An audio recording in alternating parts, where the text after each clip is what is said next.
거듭남의 토대라고 하는 제목으로 같이 요한복음 교독을 하겠습니다. 함께 요한복음 3장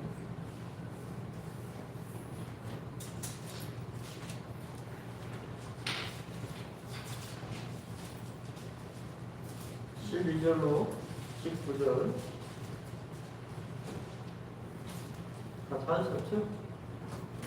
교독해서 읽겠습니다. 12절 내가 땅의 일을 말하여도 너희가 믿지 아니하거든 하물며 하늘의 일을 말하면 어떻게 믿겠느냐.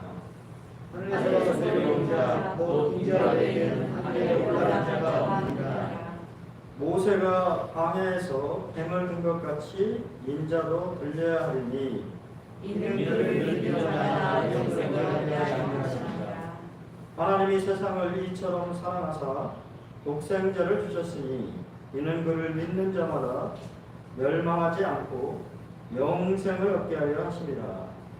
하나님이 그 아들을 세상에 보내신 것은 세상을 심판하려 하시지 아니하며 그로 말미암아 세상이 구원을 받게 하려 하셨습니다. 그를 18절까지만 읽겠습니다. 그를 믿는 자는 심판을 받지 아니하는 것이요 믿지 아니하는 자는 하나님의 독생자의 이름을 믿지 아니하므로 벌써 심판을 받는 것입니다. 예, 우리가 계속해서 예수님과 니고데모의 대화를 거듭남에 대한 중생에 대한 대화를 계속 살펴보고 있는데 우리가 먼저는 이제 예수님 스스로가 나는 하늘에서 내려온 사람이다라고 얘기를 하고 있습니다.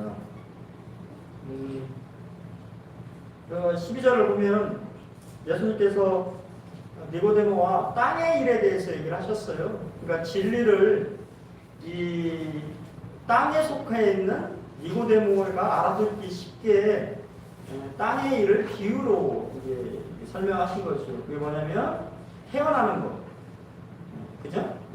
그러니까 출생에 대해서 비유를 주신 것이죠.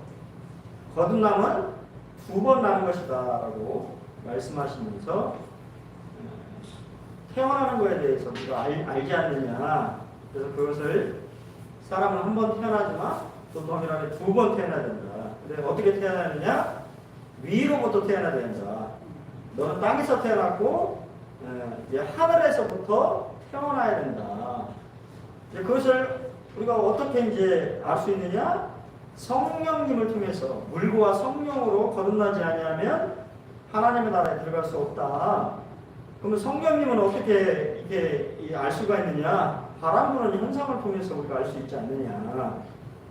그래서 그렇게 말씀하셨는데 땅에 속한 니고데모는 알아듣습니까? 못 알아듣습니까? 예, 못 알아듣는 것이죠. 무슨 얘기를 하는 건지. 왜 믿지 못하느냐? 니고데모는 세상에 속한 자고 땅에 속한 자이기 때문이죠. 하늘의 진리를. 그래서 이제 예수님이 니고데모야, 내가 그러면 비유가 아니고 하늘의 진리를 직접 너한테 얘기를 해주면 너는 믿겠냐? 알아듣을 수 있겠느냐? 알아들 수 없죠. 그러자 예수님께서 이렇게 말씀하십니다. 하늘에서 내려온 자 곧 인자 외에는 하늘에 올라간 자가 없느니라. 이게 무슨 말씀이에요? 그러니까 하늘에서 내려온 자 곧 인자만이 하늘에 대해서 알고 있고 하늘에 대해서 말해줄 수가 있다. 네가 지금까지 네가 이스라엘 선생으로서 이 구약의 여러 하나님의 말씀들을 연구하고 공부를 해왔지만 그 구약의 선지자들도 결국은 땅에 속한 자고 그들이 받은 하나님의 계시 또한 제한적이다라고 하는 것이죠. 하지만 내가 지금 얘기하고 있는 나는 하늘에서 내려온 자고 또 동일하게 하늘로 올라갈 사람이다. 곧 위와 아래 세상에 속해서 다리를 놓으시는 분이다 라고 이제 얘기를 하시는 거죠. 나는 위에서 났기 때문에 위에서 내려왔고 또 동일하게 위로 올라갈 것이고 동일하게 나는 인간으로 왔기 때문에 이 땅에도 속해 있기 때문에 위와 아래 세상을 연결해주는 그런 중보자의 역할로 왔다. 결국은 하나님의 진리를 몸으로 이 세상에 계시하는 분이 예수님이라고 하는 것을 말씀하시는 것이죠. 예수 그리스도를 통해서 하늘의 완전한 계시를 받아야 된다라고 하는 것입니다.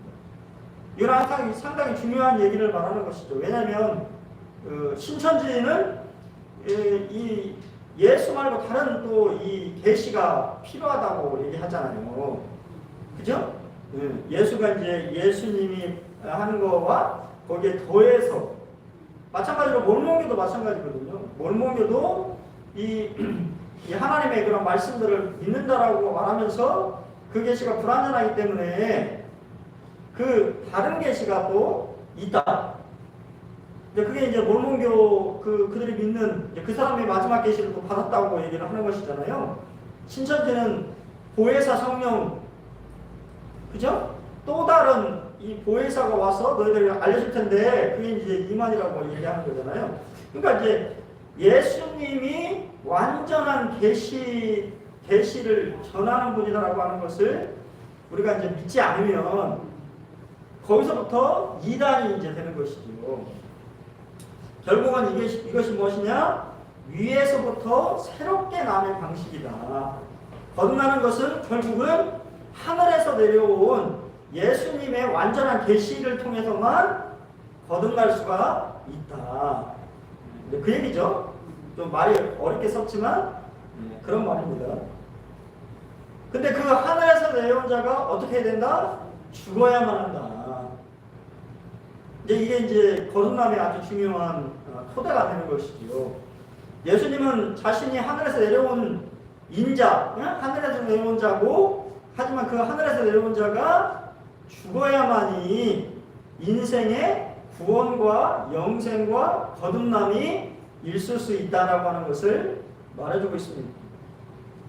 그것을 어떻게 이야기하죠? 이제 못 알아듣는 니고데모가 익숙하게 알고 있는 민수기 21장의 놋뱀의 이야기를 언급하는 것을 보게 됩니다. 우리도 구도자에게 익숙한 이야기를 통해서 진리를 증거해야 되죠. 우리가 다음에 이제 살펴볼 이 요한복음 4장에서 그죠? 사마리아 여인은 진리에 대해서, 예배에 대해서 전혀 관심이 없어요. 그러면 그 사마리아 여자가 관심을 갖고 있는 것은 물이죠. 물도로 왔어요. 그의 관심은 물을 발이 떠는 것이 그의 관심이잖아요. 그 물이라고 하는 관심의 매개체를 통해서 내가 생명수다. 그렇죠? 그리고 이제 결국은 예배까지도 더 깊은 진리로 이렇게 이끌어 나가시는 걸 보게 됩니다. 그래서 이제 그때도 말씀드린 것처럼 예수님의 전도의 비법은 내가 하고 싶은 얘기를 막 하는 것이 아니고 상대방이 관심을 가지고 있는 주제를 통해 가지고 그 진리를 해석해주는 이제 그런 것들이 이제 필요하다라고 하는 것이죠. 저도 이제 지난번에 우리 참 감사하게도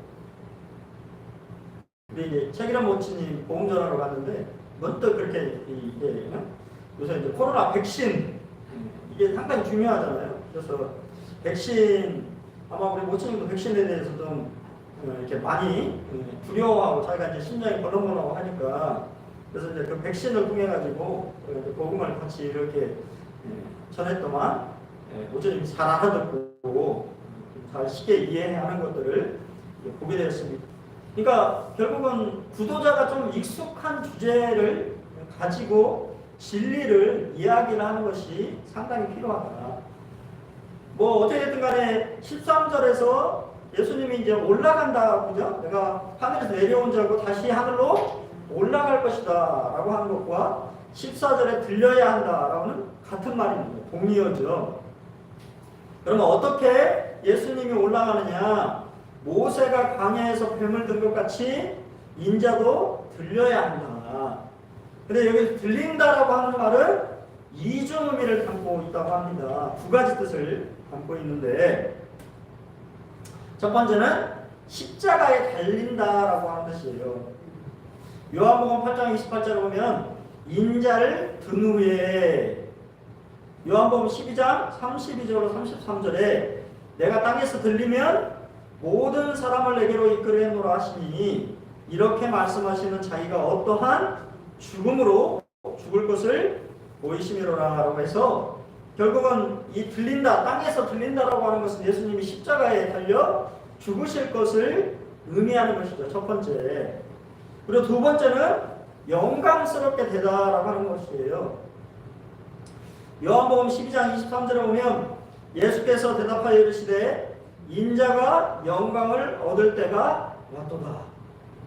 십자가는 그분의 영광의 끝이 아니라 그분의 영광을 드러내는 수단이요, 예수님의 본질이 드러나는 도구였다라고 하는 것이에요. 우리가 십자가를 생각하게 될 때 이 뭔가 이 분명한 것은 이제 죄와 저주의 십자가이지만, 그 십자가를 통해서 예수님의 하나님의 대신, 하나님의 영광이 인간을 구원하고자 하는 하나님의 그런 마음이 십자가를 통해서 온전히 드러났다. 그래서 그분의 영광이 드러났다. 죽음이라고 하는 것이 결국은 우리가 생각했을 때 뭔가 슬프고 이런 개념이 아니라, 하나님의 입장에 봤을 때는 하나님의 영광이 드러나는 그러한 것이었다라고 하는 것을 성경은 말해주고 있다. 자, 우리는 이제 놋뱀 이야기를 좀 생각해 봐야 되는데요. 놋뱀 이야기는 죄와 심판에 대한 이야기입니다. 그죠? 민수기 21장에 보면 길이 이제 안 좋고 그러자 백성이 하나님과 모세를 원망하기 시작합니다. 그리고 그들이 말하기를 이 광야에서 죽게 하는가, 이곳에는 먹을 것도 없고 물도 없도다. 우리 마음이 이 하찮은 음식을 신으라. 이게 말이 이상하죠? 먹을 게 있는데 먹을 게 없다고 얘기했어요. 만나가 분명히 그들에 있는데 그 만나를 싫어한 것이죠. 이게 결국은 뭡니까? 욕심인 거죠.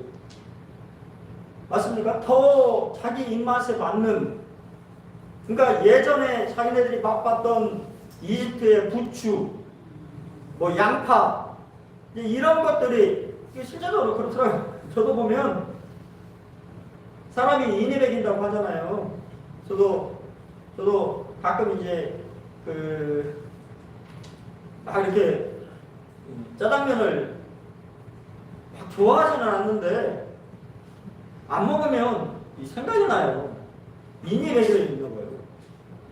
막 짜장면을 먹어야 되겠다 그런 생각이 이제 막 그 생각은 없는데 문득 갑자기 짜장면이 먹고 싶은 그런 이 충동이 일어나는 것 같은, 그래서 짜장집에 가 있는 짜장면을 먹고 있어요. 저도 모르게. 그러니까 이 이스라엘 백성들이 예전에 그들이 먹었던 이 애굽에서의 그러한 어떻게 보면 자기 중심적인, 그냥 자기 입맛에 맞는 그러한 음식들로 인해서 하나님이 베풀어 주신 기적과 같은 만나를 하찮게 여겼다라고 하는 것이죠. 그리고는 오히려 그것에 대해서 원망하고 불평하는, 그것은 죄잖아요. 감사하는 것이 아니고 오히려 원망하고 불평하는 그런 모습에 하나님은 심판하실 수가, 죄는 심판을 가져오잖아요. 그래서 하나님의 불뱀을 보내셔서 심판하게 되는 것을 보게 됩니다. 또 동일하게 놋뱀 이야기는 은혜에 대한 이야기입니다. 그렇죠? 왜냐하면 그들이 뭔가 구해달라고 하는 것이 아니었어요. 그렇게 되자 성경에 보면 모세가 중보합니다. 모세가 이스라엘 백성들을 위해서 중보하자 하나님이 그냥 은혜로 치료 방법을 제시해 주시죠. 구원의 방법을 제시해 주십니다. 하나님께서 구원의 길을 제시해 주시는 거예요. 그들의 어떠한 어떤 행위나 또 그들이 뭔가 잘해서 제시해 주시는 것이 아니고 그냥 하나님이 은혜로 제시해 주시죠. 이거는 또 동일하게 오직 구원이 어디에? 위에서만 구원이 온다라고 하는 것을 말해주고 있습니다. 이 땅에서는 구원이 없다라고 하는 것이지. 또 동일하게 노뱀 이야기는 믿음에 대한 이야기죠. 우리가 잘 아는 것처럼 예수님, 이 하나님의 이 구원, 치료법은 참 신기하죠. 뱀에 물렸는데 오히려 노뱀을 만들어가지고 장대에 달아서 장대를 본 사람은 사는 것이에요. 그럼 그것은 결국 하나님이 요구하시는 구원의 길은 믿음뿐이라고 하는 것이죠. 하나님이 제시하신 구원에 대한 방법에 대해서 믿느냐 믿지 않느냐만 달려있는 것이죠. 15절에 믿는 자마다 영생을 얻게 하려 하심이니라라고 말하고 있습니다. 하나님이 제시하신 구원의 길을 믿으면 그죠? 그 사람은 구원받는 것이죠. 믿지 않는 사람은 사망을 하는 것입니다. 모디는 이렇게 얘기했습니다. 노뱀은 해로운 뱀과 같은 것이었지만 독은 없었다. 이와 마찬가지로 그리스도는 사람과 같은 분이셨지만 죄는 없으셨다. 죽어가는 이스라엘 백성을 치료하는 유일한 방법은 비판에 있는 것도 아니고 철학에 있는 것도 아니고 그 유일한 방법은 바라보라고 하는 말씀에 순종하는 데 있었다. 하나님이 제시하신 이 방법, 그죠? 장대를 바라봤을 때 그 말씀에 순종한, 믿음으로 순종한 그곳에 구원의 일이 열려있던 것을 보게 됩니다. 자, 하늘에서 내려온 인자는 죽어야만 했습니다. 그것은 결국 우리에게 뭐를 계시해주고 있나요? 사랑은 내어주는 것이다 라고 하는 것을 말하고 있습니다. 우리가 너무도 잘 아는 요한복음 3장 16절 어린아이들 그 찬송에도 그 암송하는 하나님이 세상을 이처럼 사랑하사 독생자를 주셨으니 이는 그를 믿는 자마다 멸망하지 않고 영생을 얻게 하려 하십니다. 하나님이 주어이시고 하나님의 아들이 목적어이신데 그 목적어를 내주신 것입니다. 무엇을 위해 내주셨습니까? 우리를 구원하기 위해서 내주셨어요. 내어주는 것은 항상 하나님의 사랑을 보여줍니다. 우리를 사랑한 증거는 독생자를 내어주신 것입니다. 그 대상은 어떤가요? 세상은 믿지 않는 사람들은 하나님께 반역하고 대적하며 원망하지만 그럼에도 불구하고 하나님의 사랑의 대상이라고 하는 것이죠. 하나님은 사랑하는 자를 사랑한 것이 아니고 우리가 죄인 되었을 때 또 우리가 원수 되었을 때 우리를 사랑하셨다라고 말합니다. 로마서 8장 32절에서도 자기 아들을 아끼지 아니하시고 우리 모든 사람을 위하여 내주신 이가 어찌 그 아들과 함께 모든 것을 우리에게 주시지 아니하겠느냐. 하나님은 내어주시는 분이시죠. 하나님은 내어주시되 가장 귀한 것을 내어주시는 분입니다. 그리고 동일하게 가장 귀한 자기 아들을 내어주셨기 때문에 동일하게 우리에게도 약속하시죠. 모든 것을 너에게 필요하다고 한다면, 너에게 유익한다고 한다면 하나님은 가장 좋은 것을 또한 내어주시기를 원하시는 분이십니다. 왜냐하면 사랑하기 때문에. 요한일서 4장 10절에도 사랑은 여기 있으니 우리가 하나님을 사랑한 것이 아니요 하나님이 우리를 사랑하사 우리 죄를 속하기 위하여 한 목적으로 그 아들을 보내셨습니다. 내어주신 것이죠. 우리를 대신할 화목제물로 그 아들을 내어주신 것입니다. 계시의 첫 원칙은 하나님은 하나님만이 계시할 수 있다라고 하는 것입니다. 예수님께서 하나님을 계시할 수 있는 것은 그분이 하나님이시기 때문이죠. 하늘에서 내려온 자이기 때문입니다. 십자가 사건을 통해서 예수님의 하나님 되심을 고백합니다. 우리가 도마의 신앙 고백, 내가 보지 않고 만지지 않고서는 내가 믿지 못하겠다고 하자 예수님께서 부활하신 몸을 도마에게 내보이시면서 뭐라고 얘기합니까? 네가 믿음 없는 자가 되지 않아야 된다고 말씀하셨습니다. 그러자 도마가 나의 하나님이시오라고 고백하죠. 십자가를 지신 예수님을 바라봄으로써 하나님을 알게 되고 하나님의 사랑을 신뢰하고 하나님을 바라보는 자들은 구원받게 된다는 것이에요. 결국은 예수님, 십자가를 지신 예수님은 하나님의 어떠하심을 나타내는 것입니다. 우리를 사랑하시는 그 하나님, 또한 우리를 위하여서 자신의 가장 귀한 것을 내어주시는 그런 하나님, 그런 하나님을 알게 되는 것이죠. 십자가를 통하여서. 안다는 것은 지식이 아니라 관계적인 의미를 말하는 것입니다.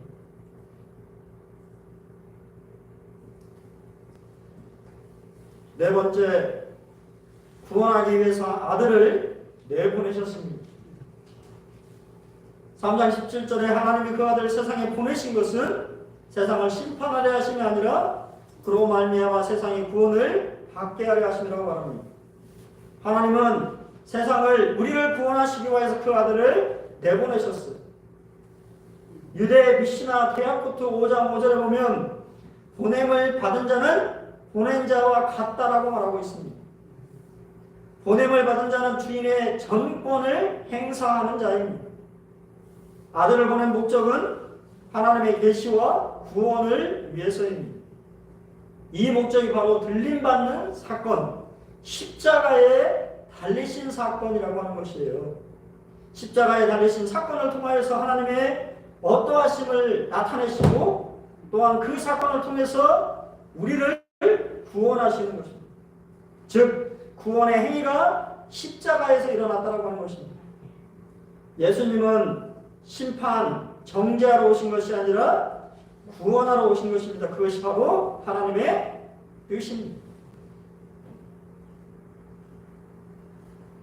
요한복음 20장 21절에 예수께서도 이르시되 평강이 있을지어다. 아버지께서 나를 보내신 것 같이 나도 너희를 보내노라. 우리도 동일하게 이제는 우리 주님이 보냄을 받은 것처럼 또한 동일하게 우리 또한 보냄받았습니다. 누가복음 10장 2절로 3절에 보면 추수할 것은 많되 일꾼이 적으니 그러므로 추수하는 주인에게 청하여 추수할 일꾼들을 보내주소하라. 갈지어다 내가 너희를 보냄이 어린 양을 이리 가운데 보낸과 같도다. 동일하게 우리 또한 이 세상에 보냄받았다라고 하는 것입니다. 항상 구원은 그렇죠? 예수님께 왔다가 다시 세상으로 보냄받는 것입니다. 다섯 번째, 죄인은 예수님을 믿어야 한다고 하는 것입니다. 3장 19절 그를 믿는 자는 심판을 받지 아니하는 것이요 믿지 아니하는 자는 하나님의 독생자의 이름을 믿지 아니함으로 벌써 심판을 받은 것이니라고 말하고 있습니다. 그리스도를 믿는 것이 유일한 구원의 수단입니다. 하나님께서 민수기 21장에서 모세에게 명하신 것은 그가 뱀을 죽이고 상처에 약을 발라서 백성들을 보호하는 것이 아니었습니다. 모세는 하나님의 치료책인 노뱀을 만들어 들어올리고 사람들에게 믿음으로 바라보라고 말하는 것이었습니다. 보지 않는 것이 정죄요 심판이며 보는 것이 믿음이요 구원인 것입니다. 하나님이 제시하신 치료책을 믿음으로 받아들이는 것. 그렇죠? 오늘 라디오를 들어보니까 이스라엘 이야기가 잠깐 나와서 이렇게 참 그랬어요. 이스라엘은 뭐 지금 백신 접종률이 60% 가까이 된대요. 그래서 이제 곧 있으면 마스크를 벗을 것을 이렇게 논의 중에 있다고 하는 얘기를 참 들으면서 참 꿈과 같은 우리나라는 지금 1점 몇 프로 지금 1점 몇 프로 됐다고 하는데 이스라엘은 60% 인구의 60% 정도 이렇게 이제 접종을 다 이렇게 했다고 그래요. 그래서 또 그 목사님이 나와가지고 이제 얘기를 해주시는데 그 예루살렘에 아마서 목회하시는 분인가 봐요. 그 이제 우리나라는 그 아스트라제네카인가요? 그 이제 백신이잖아요. 근데 이제 거기 이스라엘은 화이자 백신만 맞는가 봐요. 화이자랑 이스라엘이랑 이렇게 협약이 돼 있어가지고 화이자 백신만 맞는데 뭐 지금 우리 백신 이제 어린아이는 접종 안 하잖아요. 근데 이스라엘은 16세 이하의 어린아이도 화이자를 접종하기 시작을 했다고 합니다. 그래서 한 600명 정도를 평원으로 접종을 했대요. 접종을 처음에는 안 맞으려고 이렇게 했는데 이제 정부에서 어디 여행을 간다든가 호텔에 간다든가 여러분 호텔 가는 게 여러분들 생각할 때 뭐 호텔 가는 생각인데 제가 이제 그 성지순례 가보니까 이 유태인들이 그 뭐라 그럴까요? 안식일 날 호텔에 많이 가요. 호텔에 그냥 묵어가지고 거기서 이 안식일 만찬을 저녁 가족끼리 이제 안식일이 끝나면 식사하잖아요. 그 만찬을 그냥 가족끼리 같이 이렇게 많이 해요. 호텔에서. 우리 생각했을 때 뭐 호텔 가냐는 게 아니라 호텔 가는 것이 좀 가족 행사에 기본적으로 일하는데 근데 백신을 안 맞은 사람은 못 가게 돼 있어요. 그러니까 백신을 맞은 어린아이도 백신을 맞아야 거기에 갈 수가 있는 거지. 그러니까 그런 좀 제재가 있는가 봐요. 그래서 어린아이들 이렇게 맞췄는데 거의 부작용이 없다고. 그래서 지금 근데 우리나라와 좀 다르긴 하더라고요. 거기는 지금도 백신 접종률이 60% 가까이 됐는데 하루 확진자가 700명이에요. 많다고 생각이 되는데 근데 백신 맞기 전에는 막 4,000명 이렇게 나왔대요. 근데 4,000명에서 700명대로 떨어져가지고 그래도 이게 이제 상당히 많이 급격하게 감소된 거라고. 그래서 이제 백신을 이렇게 맞아야 된다고 이렇게 이제 얘기를 하더라고요. 그렇게 참 들으면서 어떻게 됐든 간에 그런 치료제들이 이렇게 나와 있는데 참 우리가 이제 그러한 점점 언젠가는 우리나라는 좀 속도가 좀 더디지만 언젠가는 코로나를 이제 퇴치하고 마스크 없는 그런 시대가 곧 오겠구나. 지금 뭐 이스라엘은 아직 안 받았습니다만 제가 보니까 기사에 보니 호주, 뉴질랜드 같은 경우는 지금 마스크를 벗었다고 하더라고요. 아십니까? 확진자가 발생이 안 되니까 굳이 마스크 쓸 필요가 없는 것이죠.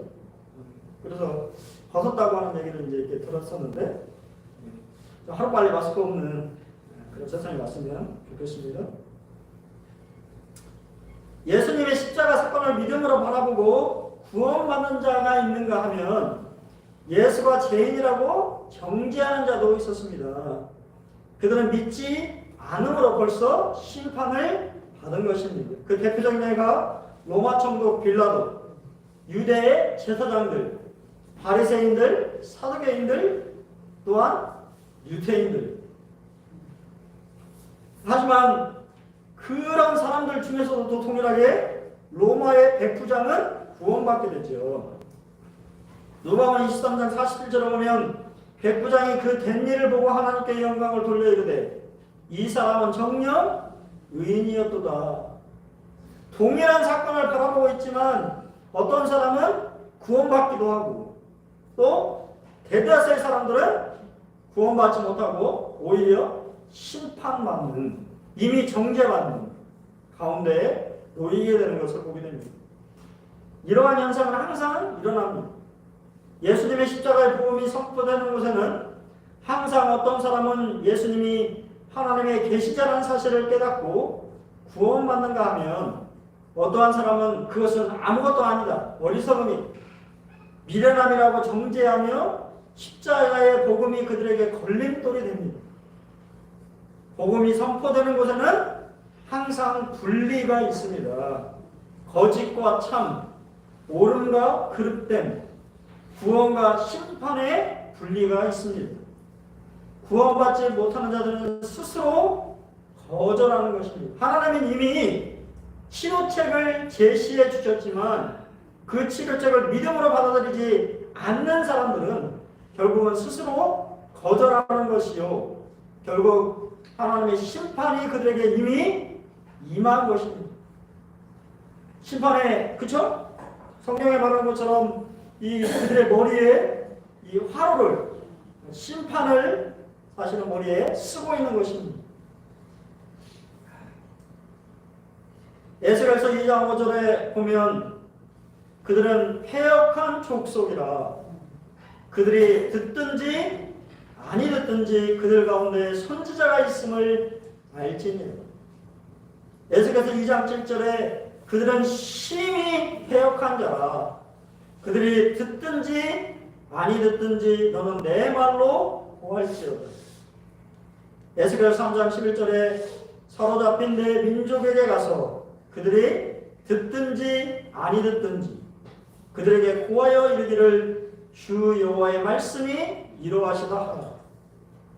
여러분, 우리는 아무리 우리 주변에 있는 우리의 가족이나 친척이나 지인들이 악한 사람들이라고 할지라도 그들이 듣든지 아니 듣든지 우리는 그들에게 복음을 전할 책임이 있다고 하는 것입니다. 우리는 하나님이 제시하신 이 구원에 대해서 그들에게 말해줄 책임이 있다고 하는 것입니다. 우리는 그 사실을 좀 기억할 필요가 있을 것 같아요. 우리가 너무 쉽게 판단해 볼 것이 아니고, 그죠? 그들이 듣든지 아니 듣든지 우리는 무조건 전할 뿐이다라고 하는 것을. 무디는 그리스도는 죄로 인하여 죽으셨다.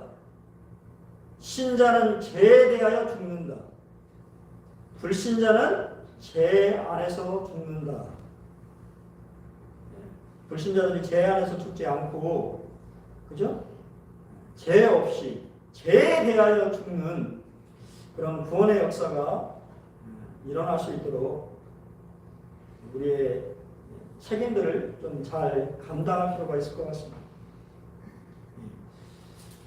결국은 우리가 이제 아까 말씀드린 것처럼 정리해보면 예수님은 이해하지 못하는 니고데모에게 하늘에서 내려온 인자만이 하늘의 이 진리에 대해서 계시할 자라고 하는 사실을 알려주고 있습니다. 또 동일하게 그 예수님이 죽어야 된다고 하는 사실을 민수기 21장의 노뱀 사건을 통하여서 니고데모에게 설명해 주고 있다고 하는 사실이에요. 우리 뒷부분에 이제 나중에 이제 빛과 어둠 이제 그런 부분들이 좀 나옵니다. 하지만 우리가 이미 결론을 알고 있지요. 니고데모는 어둠 가운데 있었어요. 분명히. 하지만 요한복음에 이 예수님과의 대화를 통하여서 그는 빛을 받았습니다. 그리고 또 우리가 잘 아는 것처럼 그는 빛 가운데로 나오게 되는 걸 보죠. 그리고 예수님의 죽음을 아마 이 말씀들을 기억했을 거예요. 예수님이 죽어야 된다고 하는 사실, 노뱀 이야기를 그의 마음속에 아마 깊숙이 내리에 그의 마음속에 이게 새겨졌을 것입니다. 그렇기 때문에 예수님의 장례를 준비한 것이죠. 왜? 죽음이라고 하는 것, 그리스도가 죽어야 된다고 하는 사실을 개인적으로 좀 들었지 않습니까? 예수님 십자가에 죽으셨을 때 그 후에 그는 자신의 믿음을 고백하고 그의 장례를 준비하는 빛 가운데 행하는 그런 모습을 우리는 이미 결론을 통해서 알고 있지 않습니까? 예, 우리도 우리 주변에 있는 사람들이 듣든지 아니 듣든지 우리 하나님이 제시하신 구원의 길이 있다고 하는 사실을 알려줍시다. 그것이 참 중요한 것 같습니다. 너무 막 그 사람들의 어떤 반응이나 이런 거에 이제 집착해서 너무 이렇게 해서 우리 자신이 움츠러들 때가 있을 때 있지만 그럼에도 불구하고 하나님의 성령님의 의지에서 하나님 제시하신 이 놀라운 구원의 길, 거듭남의 토대, 우리 주님이 십자가에 죽으셨다라고 하는 사실을 믿지 않는 사람들에게 열심히 이 구원의 길을 알려줘야 될 것 같습니다. 이상으로 말씀을 드리겠습니다.